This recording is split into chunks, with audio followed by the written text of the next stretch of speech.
প্রান্তীয় সংগঠন শহীদ কাফেলা বাংলাদেশ জামাত ইসলামী যুব বিভাগ শ্রীমত পৌরসভা ৮ নম্বর অর্থনৈতিক আয়োজিত আজকের এই যুব সমাবেশে সম্মানিত সভাপতি, যুব বিভাগের শ্রীমত পৌরসভা সম্মানিত সভাপতি জনাব ভাই, উপস্থিত আছেন প্রধান অতিথি বাংলাদেশ জামাত ইসলামী চাঁপাইনবাবগঞ্জ জেলা অন্যতম সুরা সদস্য শ্রীমত পৌরসভা সম্মানিত আমির জনাব আবু বকর সিদ্দিক, উপস্থিত আছেন বাংলাদেশ জামাত ইসলামী শ্রীমত পৌরসভার সম্মানিত কর্ম পরিষদ সদস্য বিশিষ্ট আলেমে দ্বীন অত্র এলাকার কৃতি সন্তান জননেতা জনাব অধ্যাপক মাওলানা আইসুদ্দিন, উপস্থিত আছেন সম্মানিত ওয়ার্ডের সভাপতি আব্দুল রশিদ ভাই, ওয়ার্ড সেক্রেটারি জহির ভাই, যুব নেতা জাহিদুল ইসলাম সিবি ভাই, অন্যান্য নেতৃবৃন্দ সম্মানিত উপস্থিত।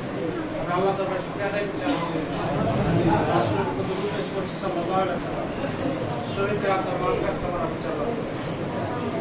সম্মানিত ভাইরা, এই ছোট ছোট যে বাচ্চারা যারা আপনাদের আশেপাশে আছে কথা বলতে দিবেন, চুপ করে থাকতে বলবেন, মাইন্ড ধর করবেন না, নাকি একটু হাত বুলিয়ে শান্ত থাকতে বলতে হবে, নাকি?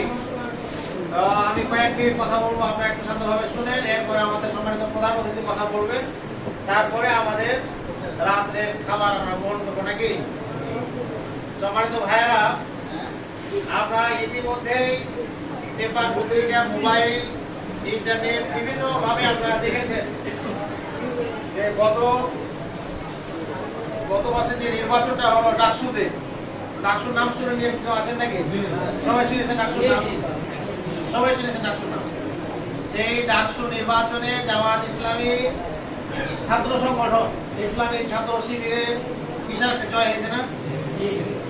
সেখানে দল মত নির্বিশেষে সকল ধরনের ছাত্ররা ছাত্রীরা ভোট দিয়ে ছাত্র শিবিরের প্যানেলকে বিজয় করেছে, ঠিক না? সেখানে ছাত্র শিবিরের ভিপি প্রার্থী পেয়েছে প্রায় 14,000 অধিক ভোট, আর আরেক দলের ছাত্র সংগঠনের ভিপি প্রার্থী ফেল করেছে, তিনি পেয়েছে 5,000 সামথিং ভোট। তাহলে বিশাল একটা ব্যবধানে সেখানে ইসলামী ছাত্র শিবির বিজয় লাভ করেছে। এরপরে নির্বাচন হলো জাহাঙ্গীরনগর বিশ্ববিদ্যালয় জাকসু নির্বাচন, সেখানেও ইসলামী ছাত্র শিবিরের প্যানেল বিপুল ভোটে বিজয় লাভ করেছেন। এখন কথা হলো যে ডাকসু এবং জাকসুতে যে বিজয় ছাত্র শিবিরের আসলো,